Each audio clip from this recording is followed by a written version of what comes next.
It's time now for Countywide, a special presentation of Yavapai Broadcasting News. Join News Director Paul David and News Editor Philip Catafamo as they talk with our community's leaders, newsmakers, and people in the know. You'll hear about the hot topics in Yavapai County that affect all our lives. And now here's today's Countywide. Welcome back to another episode of Countywide. I'm your host, Philip Catafamo. I'd like to thank you for joining me. On today's show, we are talking budget override continuation, and my guest in studio today is Mingus Union High School District Superintendent Mike Westcott. Mr. Westcott, welcome back onto the show. Thanks, Philip. Great to be back. Yeah, it's been a while. Last time we talked, it was the start of the pandemic. We were kind of discussing how the school year was going to look. Now, completely different here in 2021, of course, for the positive. The pandemic still going on, but it's a little bit more manageable now. We'll talk a little bit about that. But budget override continuation, voters in the district are currently voting on this right now. I just want to get out some quick information before we get started. This is a mailed ballot only vote. Ballots and info pamphlets should have already arrived to district voters by now. The voting is starting now and continues through November 2nd. If you don't have your voter pamphlet or your info and you would like more information just in general, you can visit the county website, the YCESA website /elections. There's an info pamphlet there for you that you can look free online, or you can also contact Mingus Union High School School District 928-634-8640. Again, voting is happening now and runs through November 2nd. Mr. Westcott, let's talk just generally. What is a budget override continuation, and how does it differ to like a normal budget override? So our M&O maintenance and operation budget override is a continuation. In fact, that's a statutory term.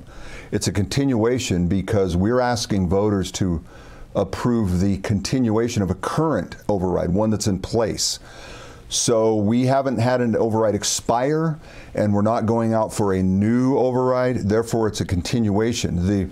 The real impact that has in terms of the taxpayer is that they'll see, in effect, no change in their taxes with a yes vote, with an approval to continue.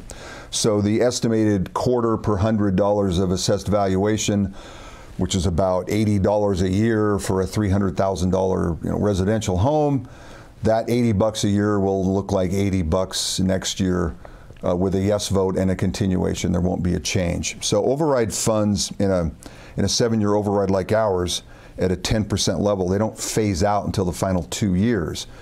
So we've actually got a buffer year this year, a year next year where we also wouldn't see a decrease. Even if we were to see lack of voter approval, we could go out again next year and seek that approval without a phase down in funds. The following year, we'd see a phase down from 10% to only 6.33 and then, or 6.63, and then about half that the year after. So it's a continuation because it's an override in place.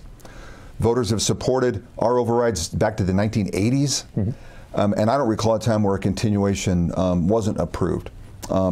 So, we're attempting to garner that community support that's long-standing to continue an override in place, maintain your taxes at virtually the identical portion of secondary taxes that our override represents now, and that continuation really describes that process of seeking an approval of a renewal or an extension, not a new tax.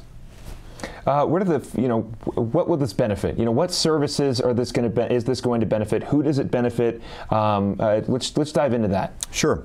So first, just a bit of background. Maintenance and operations is about 71% of all we spend.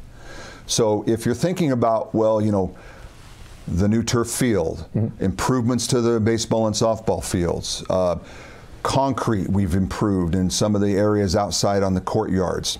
That's capital. That's expenditure outside of M&O.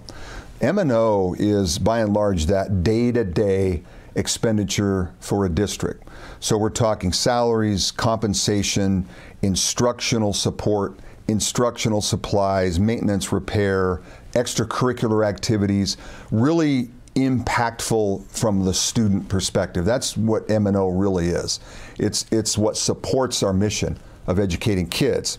And so we've talked about how a yes vote, maintenance of that continuation, it allows us to do several things. We can attract and retain high quality staff because the M&O overriding part allows us to offer competitive compensation packages. And we've been pretty lucky in the last several years of being able to offer those competitive packages that have probably now got us near the top 10 in the state of Arizona. That gets you high quality staff. We can maintain class sizes at a reduced, more optimal level when funding for instruction and instructional support is adequate. We can provide alternate education, the academy at Mingus, our online academy, dropout prevention, credit recovery. We have award-winning advanced placement programs that by and large are supported. And those courses, some of those have heavy supply demands, in the sciences in particular. The M&O override continuation allows us to support those programs. Our highly rated music, art, and theater programs are heavily supported by M&O override funds. The M&O fund, the M&O budget, and the override piece to that, which allows us to exceed what the state gives us by 10%, that is largely responsible for supporting those extracurricular, co-curricular music, art, theater, athletics, extensive bus routes. We run very extensive bus routes and provide an incredible level of transportation support for our extracurriculars. We do a lot of traveling at Mingus. We have to because we're not in the metro area. So those athletic extracurricular programs are supported as well without pay to play. We don't ask our students to support with what we see in some of our region districts, pretty high fees to participate in those extracurriculars. We don't do that.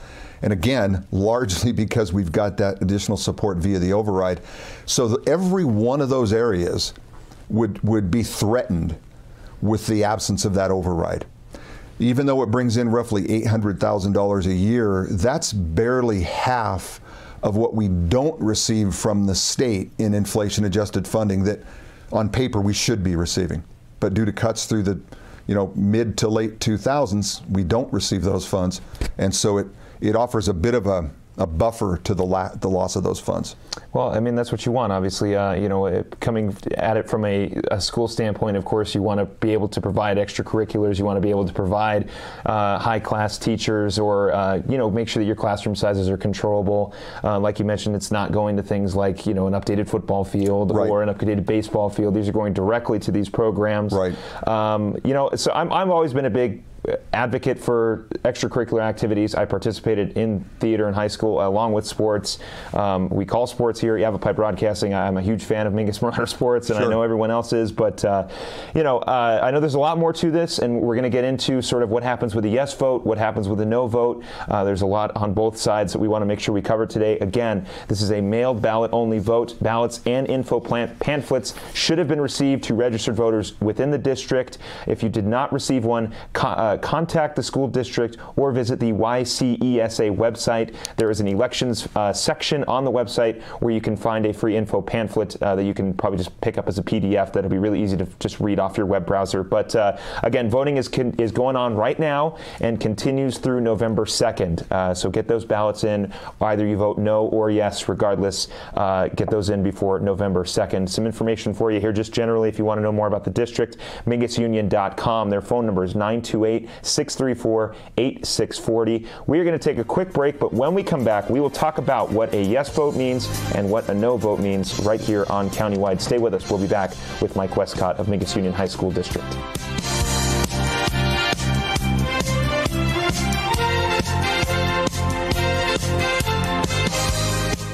Who doesn't dream of home improvements? Perhaps your kitchen, the real living room. Maybe the bathroom, where you bookend your day.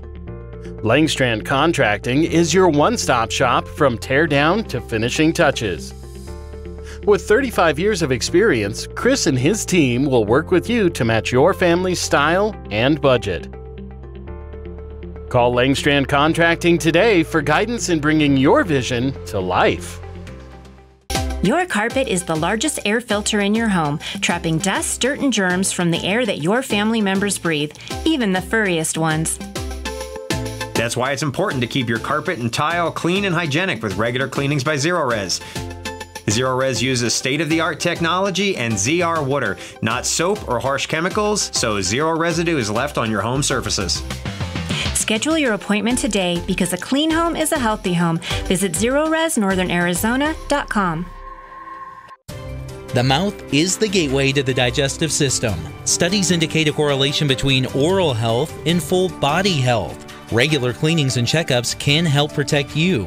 New patients are welcome at Arizona Smile Designers in Cottonwood.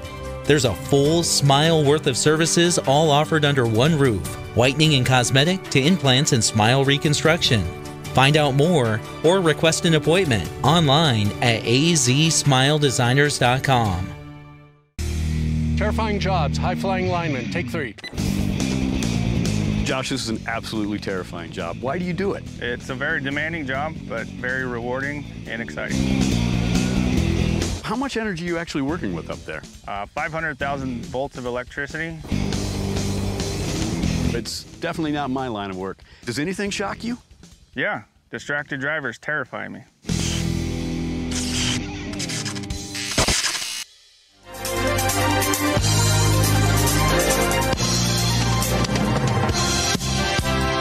I want to welcome you here to Countywide. I'm your host, Philip Catafamo. On today's show, we are talking budget override continuation. My guest in studio today is Mingus Union High School District Superintendent Mike Westcott. In the first segment, we just kind of covered a little bit about what a budget override continuation is and what services it's going to go to. But now I want to give you as much time to talk about this, Mr. Westcott, regarding what a yes vote means and what a no vote means. I'll let you start with either one, but I'm going to hand it off to you and you just go right ahead. Okay. So a yes vote, kind of as we alluded to earlier, really simply authorizes a continuation of our current override. It's not a new tax. It's not a new budget override. It's not a tax override. So it's an override of our maintenance and operations budget expenditure amount to the tune of about $800,000 a year. So it provides an additional $800,000 a year that we've been receiving and will continue to receive with voter approval. So it simply authorizes a continuation of the generation of that roughly $800,000 per year, which again comes from the best estimate we have and very, very reliable estimate from tax experts and county experts as well. That's about a 25-cent tax rate per $100 net assessed valuation within the Mingus Union High School District, largely composed of voters in Clarkdale, Jerome, and Cottonwood. With a $323,000 assessed valuation of a single-family residential home, that's about $80 a year, not new. What's currently being paid and will simply be maintained. So what one of the messages we really want to get to voters is that in effect, your taxes will be unchanged. And we've got, like I said, besides that estimated tax rate, what we've got at that quarter per hundred assessed valuation is a current secondary tax rate that represents the override of about 0.24 cents, 0.245. So we're saying the override will continue with no change at all to your secondary tax rate due to that override expenditure. No change at all. It authorizes that. Virtually all override funds end up, and maybe I should put this in quotes, in the classroom. And what I mean by that is virtually all override funds and M&O funds in general end up impacting students directly. That might be in a seat, in a classroom. It might be in a seat, on a bus, headed to an extracurricular event. It might be on the stage rehearsing for a theater production, but those M&O funds and the supplement that the override provides trickle down to students in terms of compensation for their teachers, support for them in terms of supplies. Advanced placement courses have heavy supply demands. Theater, arts, music have heavy supply demands. Those M&O override funds are directly responsible for providing that material. And so the kids are impacted at the level of instruction by M&O and MO override funds. It is a fact that we're guided in how we spend those funds by the Auditor General, the USFR, which tells us how and why we can earmark those funds, and we adhere precisely to that. So really, when you talk about maintenance and operations, you're talking about 70% of our expenditures, most of that due to compensation for instructors, instructional support, supplies, extracurriculars. And if you think about those things, those are the most impactful things happening in a school with respect to students. So we would argue that in effect, there's a direct impact in the classroom, so to speak. And to me, the classroom is broad. It's the field, it's the room, it's the stage, it's the hallway, it's the cafe. Those are all areas where there's an opportunity to learn. So to me, those all represent the classroom.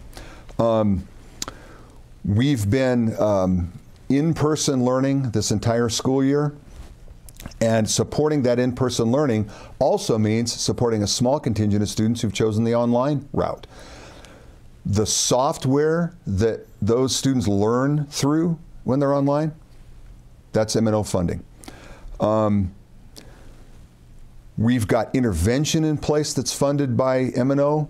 Intervention right now during fall break, 50 students doing intersession catch-up or get ahead in academic classes. Any time we spent out of in-person learning last year was due to our district adherence to state and county and federal guidance with respect to COVID. So if a voter wonders, man, you know, it seems like with not being in person last year, there wouldn't have been as high a demand for funds like this. In fact, there was more. We had to utilize M&O funds and some federal grant funds to provide hotspots, computers, laptops, learning software, support to train teachers. You could easily argue that the demands on the M&O budget and this M&O override are greater now than they've ever been. Voters might be aware of federal funds that all school districts are receiving. We're not the only one. Those federal funds, though, we're greatly appreciative and they're significant. They're one time. They will literally run out in 2024. And so we've got to be incredibly thoughtful how we spend those funds. They in no way, shape, or form replace the need for an M&O budget override. We've got virtually all of that M&O budget and override funding tied to long-term, to positions, to supplies that need to be renewed year over year over year. And so again, I would suggest that if you look at the facts, the need for this override continuation is as great as it's ever been. We've had voter support since the 80s for it. I think the facts bear out that we're able to do what we do based in large part to this override, and it means no increase in taxes to the voter.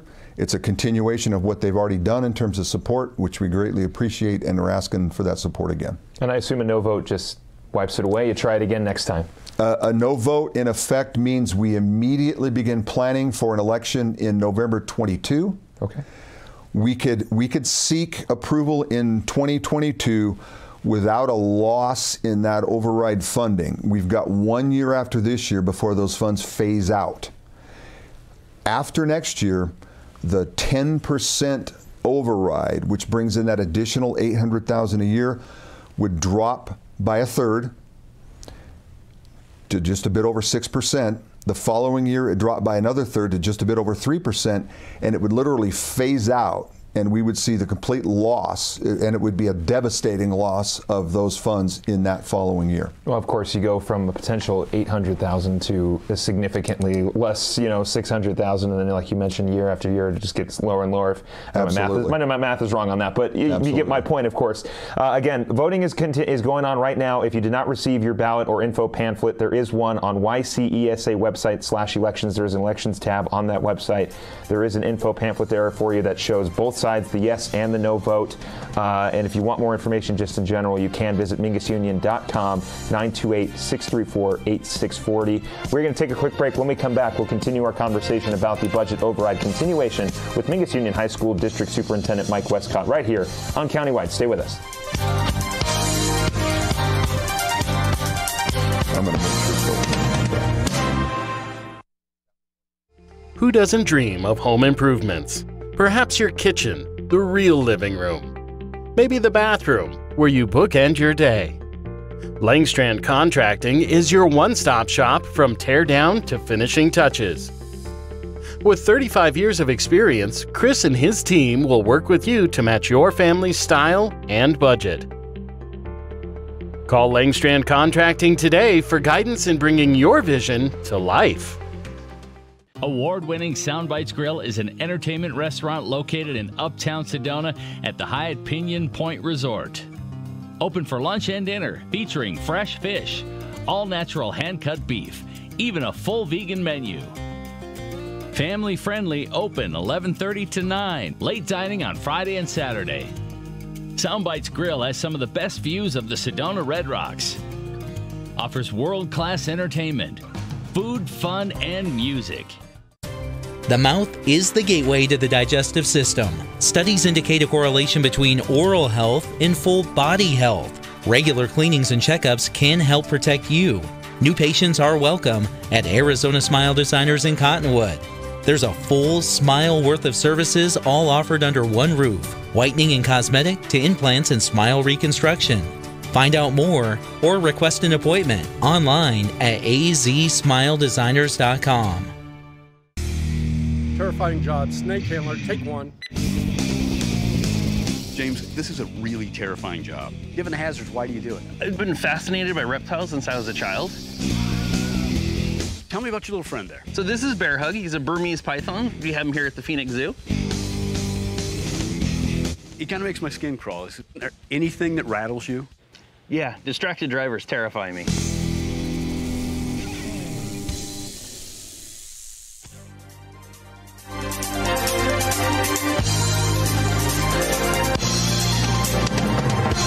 I want to welcome you back to Countywide. On today's show, we are talking about the budget override continuation happening now for Mingus Union High School School District voters. We are joined by Mingus Union High School District Superintendent Mike Westcott.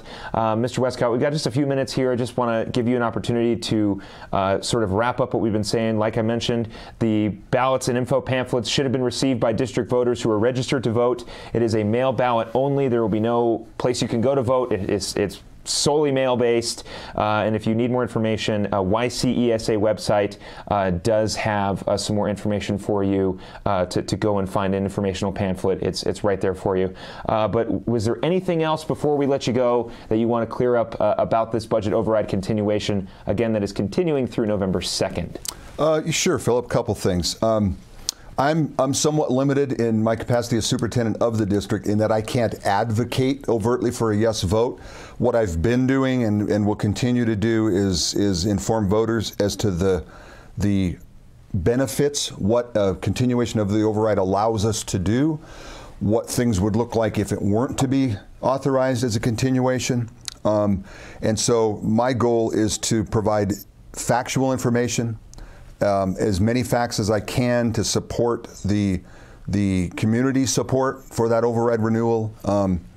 And so not advocating for a vote, but to vote. Yes. For voters to get out, fill in that ballot, mail it in.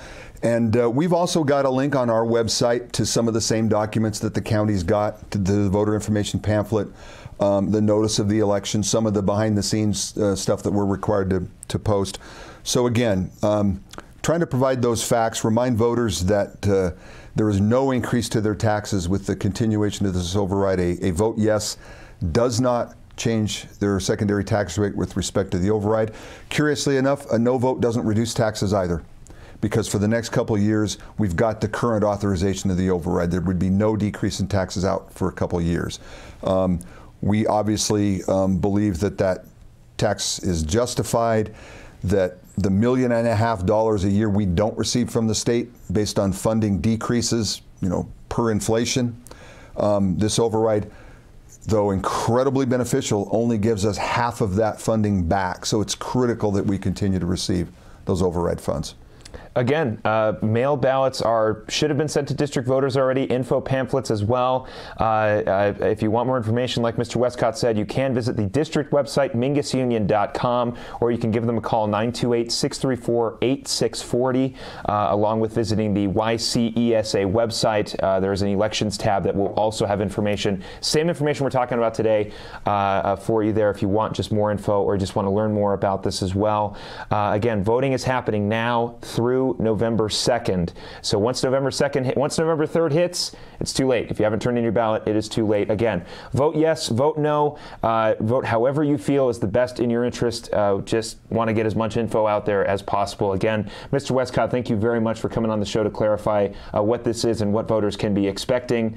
I look forward to speaking with you again very soon. And with that, that is going to do it for this episode of Countywide. I'm your host, Philip Catafamo, wishing you a great rest of your week, and we'll see you next time.